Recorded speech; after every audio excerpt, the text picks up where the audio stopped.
across Texas. The issue is. I'm Stephen Dial in Dallas. I'm Rudy Koski in Austin. And I'm Greg Grugan in Houston, and this is Texas, the issue is. Dallas Congresswoman Jasmine Crockett is in hot water, with her Republican colleagues at least, for comments that she made about Governor Greg Abbott, Elon Musk, and others. Now, those who support Crockett, they say that President Trump has said much worse, but Crockett is now facing the possibility of a censure. Dallas Congresswoman Jasmine Crockett is being called out by other elected officials for her comments last Saturday at a human rights campaign event. Y'all know we got Governor Hot Wheels down there. Come on now. And the only thing hot about him is that he is a hot mess. Referring to Governor Greg Abbott as Hot Wheels, Abbott was partially paralyzed when a tree fell on him decades ago. I'm gonna move on.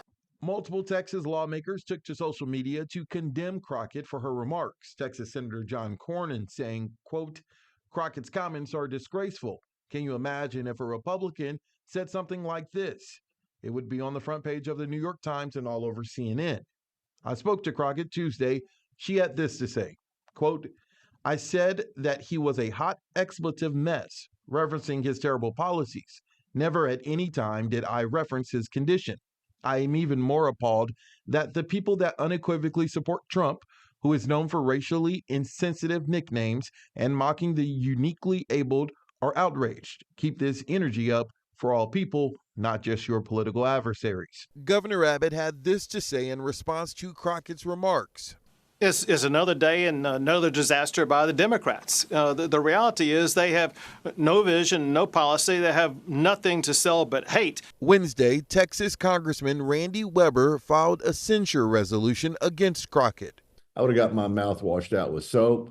And just between me and you and the lamppost, I could have said, quite frankly, I don't think we can find a bar of soap big enough to fit in her mouth. Maybe people will sign on with our censure resolution. Maybe they'll say, yeah, that this rises to the level. Some might say, well, actually, it wasn't. If it was another member of Congress, it'd be something else. And I get that point of view, but this is the governor of the state of Texas. Those who are not upset with Crockett's statement say President Trump calls people nicknames and has mocked a person with a disability before. The Abbott comments weren't the only statement that has Republicans upset. On March 29th, it's my birthday. And all I want to see happen on my birthday is for Elon to be taken down. Crockett is also in hot water for this comment she made about Elon Musk, who has been the target of protests and whose Tesla dealerships have been hit by vandals.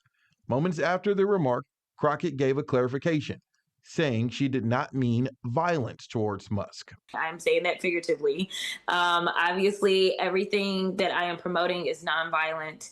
And so definitely don't want anyone to take that word literal in any way. Those comments did not sit well with the U.S. Attorney General, Pam Bondi, who thinks Crockett should be censured by Congress. Yet she turns and says, oh, I'm not calling for violence. Well, she is an elected public official, and so she needs to tread very carefully because nothing will happen to Elon Musk. All right, my word is strategic. I'll explain later. Rudy, what's your one word? I was thinking, consequences, unbecoming, but I decided to go old school with romper room. Okay. Greg, what about you? Stephen, I almost chose pantomime, but decided charade was better. All right, the Fox Texas Trio will have a lot to discuss after this break. The Fox Texas Trio is back. Dallas Congresswoman Jasmine Crockett has risen in stardom, at least in the Democratic Party, in the eyes of a lot of Democrats, and she's risen by saying what's on her mind. This time, will it backfire? That's the question. Rudy, can she survive this? Well, the Republicans want her to. They want her and AOC to be the poster kids of the new Democratic Party. But what I'm hearing something different out of the neighborhoods here in Texas, in Central Texas, rural and urban, about this political rage that's all underway. A congressional censure, is just a paper tiger, but you can bet that Crockett's verbal hand grenades, they're going to be future campaign ads during her party primary if she has a challenger in the party, and if she survives that, you can bet it's going to be in the general election by a Republican challenger, one that's already been waiting in the wings.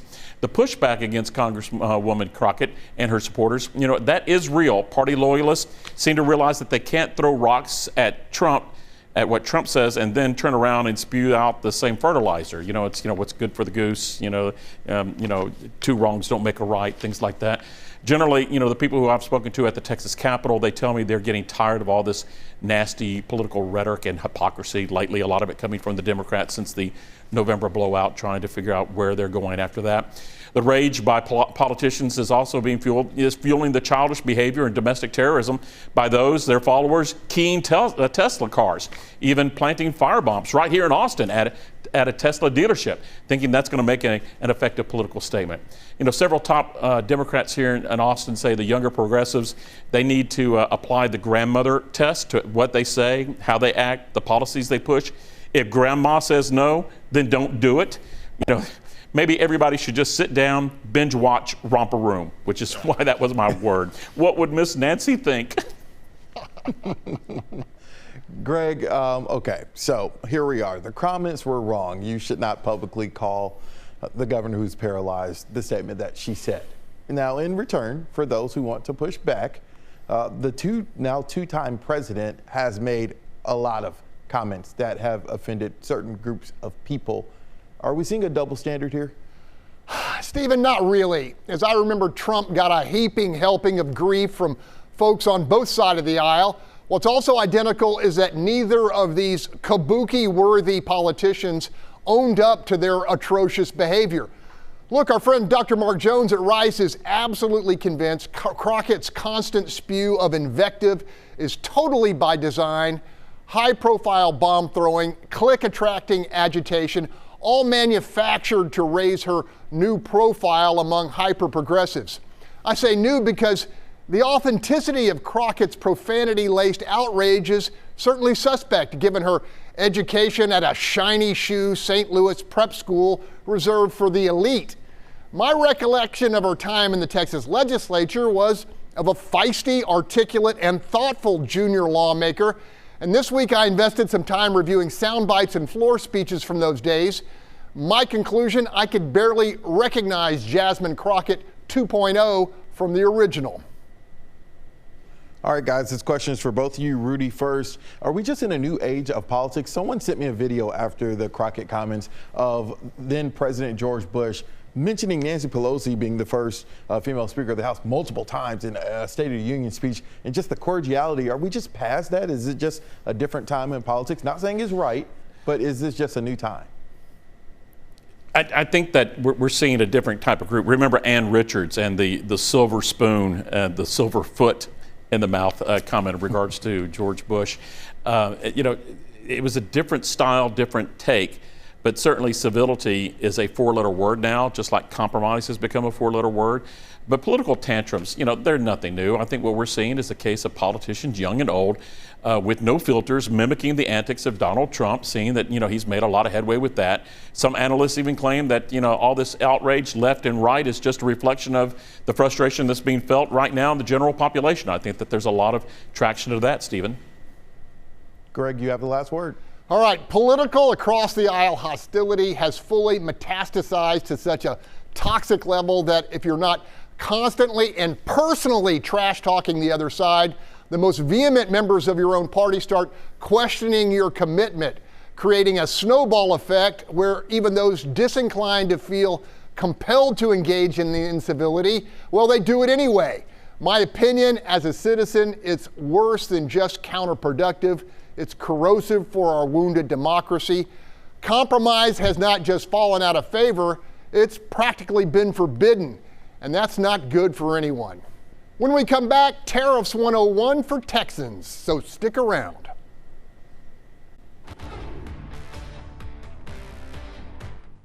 Welcome back. This week, President Trump announced a full 25% tariff on all foreign auto imports. The latest in an array of duties the new administration has either threatened or imposed. Turns out this is hardly America's first rodeo with protectionist trade policy. So I thought we could all benefit from the insights of Dr. John Diamond, renowned economist with Rice University's Baker Institute. Dr. John Diamond, Texans are hearing a lot about tariffs these days, and so we thought we'd talk to you. You made a career studying the impact of tariffs, and we're going to talk Tariffs 101. What do Texans need to know? I think the very first thing you need to know is there's winners and losers. So we hear two sides of the story. One side saying everybody's going to love tariffs and they're going to make the country great again, and another side saying tariffs are going to be a real problem. But suffice it to say, goods will go up in prices, not all by the same amount, but they will go up. Producers, there will be more production in the U.S. and there will be less imports into the U.S. And that will produce winners and losers in different markets and winners and losers in different parts of the country. Okay, they say those who don't learn from history are doomed to repeat it. What has history taught us about tariffs that we shouldn't forget? From a historical standpoint, it's clear tariffs don't help you grow. They don't make your economy better. They actually make it worse. And second, I would just be careful of things like, we used to fund the whole government through tariffs. Well, the whole government used to be 3% of GDP, not 18 or 20% of GDP. How exposed is Texas as compared to other states because of our huge trade back and forth with Mexico? Tariffs would be particularly damaging to Texas because one way we employ people and one way we add value to the United States is by being one of the biggest ports and by shipping goods in and out. And there's a lot of jobs that go into that besides just moving the goods. The president has suggested we have been on the losing side of trade deals and tariffs in the past, and that he's just trying to level the playing field. Is that an accurate assessment? I don't think it's accurate. Look, do we need to be concerned about anti-competitive behavior from other countries, specifically China? Absolutely. And is there a world in which tariffs make sense to offset their anti-competitive behaviors? Yes. But this broad-scale tariffs on our neighboring allies who we have a free trade agreement that was brought in under the last time he was in office, it's hard to make that argument. We've benefited from having a lot of more affordable goods come into the country, and it's raised people's standards of living. When you put tariffs on goods and you raise prices, we've seen how households feel about prices going up, and they're not happy. There will be a very small window once the pain of tariffs start impacting American consumers and workers. Again, there will be some beneficiaries, but there will be more losers, and the losses will have a pretty immediate impact. Okay, guys, if you listen to the president, his tariff policy is a no-lose scenario for the United States. Clearly, Dr. Diamond sees the potential ramifications differently. Rudy, how big a risk is Mr. Trump taking? Greg, I think that the basic assumptions are wrong. The doctor's correct. As a long-term policy, a funding policy, tariffs don't work. No kidding. That's economics 101. Even a freshman college student knows that. What's happening right now, in my assessment, and in talking with others here in the Austin area, is that this is a new version of Teddy Roosevelt's big stick policy. Instead of using the military to exert the American will, he's using the American dollar, the American economy as that big stick. This is not a long-term policy. This is all about saying, I'm punching you in the nose, and you better get in line with what I'm telling you to do and what the American public want, or we're going to stick it to you in the pocketbook. It's not a long-term deal, and I think a lot of people misunderstand that and think that this is, and trying to apply these tariffs over a long term. Yeah, it's a sticker, but it's also a tool, a big stick, and that's the approach that I'm hearing from folks who are saying it could help. All right, Stephen, given their lack of policy alternatives, it appears Democrats are left with a hope as a strategy, as in hope that the Trump tariffs drive up prices, aggravate inflation, and knock out jobs. I have to say, it is quietly rooting for your country to screw up bad karma. I mean, on the record, yeah, it's bad karma, but I mean, that's politics, and politics is messy. And as you mentioned, Democrats don't really have much of something that's unifying, I will say, that is being proposed by them. And so, yeah, behind closed doors, they're probably hoping, I hope Trump follows through on these tariffs, because Democrats lost on multiple fronts in the election in November, but part of it was the economy. It's the economy, stupid, right? And so if the economy doesn't get better under the first 2 years of Trump, then they can blame him on that in the midterms. And so, yeah, rooting against your country is not good, and I don't think anyone would say that on the record. But I think some Democrats may be hoping these tariffs stick whenever they actually stick. Okay, Rudy, Dr. Diamond says Texas is acutely exposed if the president's tariff policy goes wrong. How much patience do you think Senators Cruz and Cornyn will have if we start shedding jobs and damaging our Texas industries? I don't think it's going to get to that point, but surely there is some short-term pain. I'm seeing a report out of the Dallas Fed, and they were talking to the individuals in the oil and gas industry, and they're concerned with the piping, the cost of piping for drilling and all that is going up, and the big talk about trying to lower the cost of a barrel of oil to $50 will hurt them. They need it to be more around $60.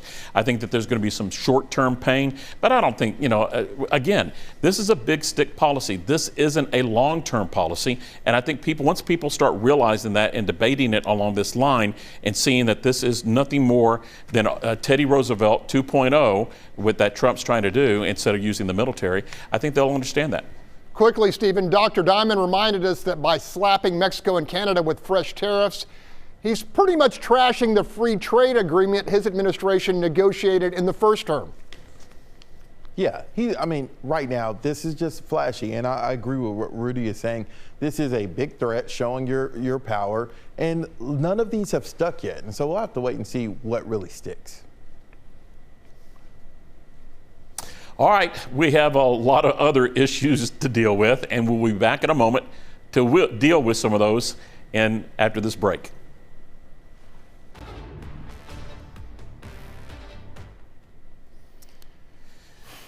There are certainly a few side issues we want to discuss with you. My issue is with the Astros.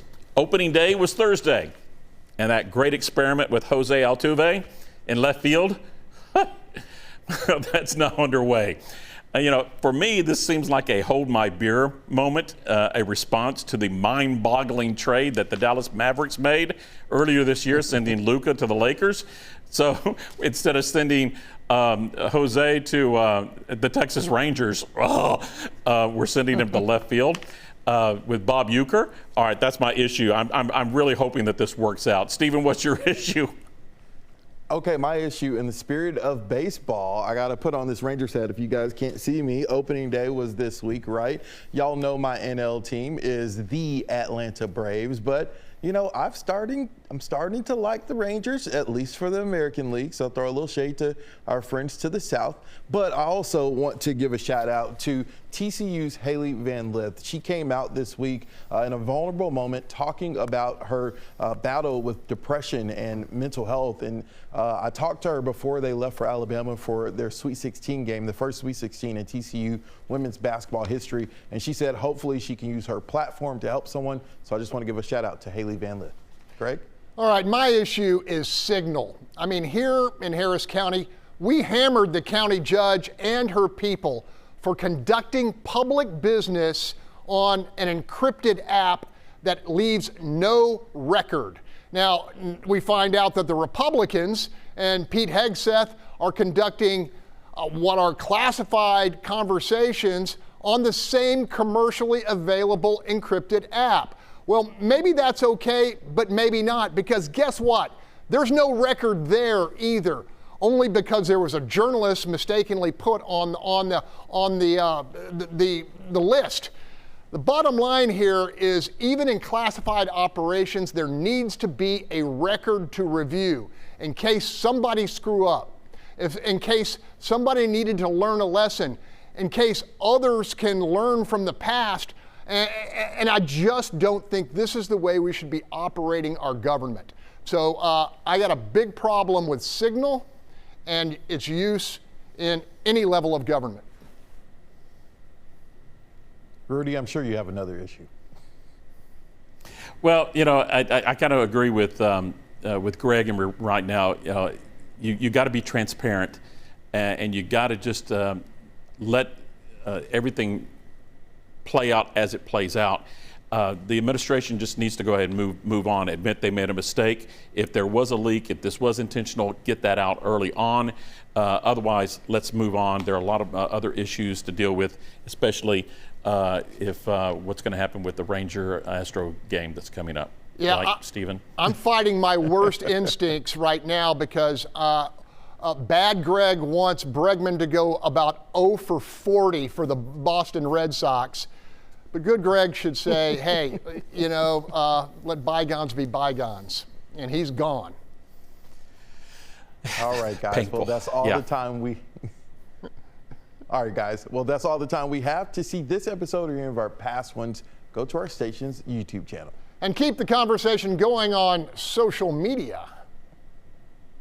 Yeah, definitely don't forget to let us know what you think the issue is. And there's some big issues that are brewing in the state capitol this week, one being school choice. Will that finally hit the House floor sometime this week? We'll be watching, and we'll bring you what the next hot topic is next week.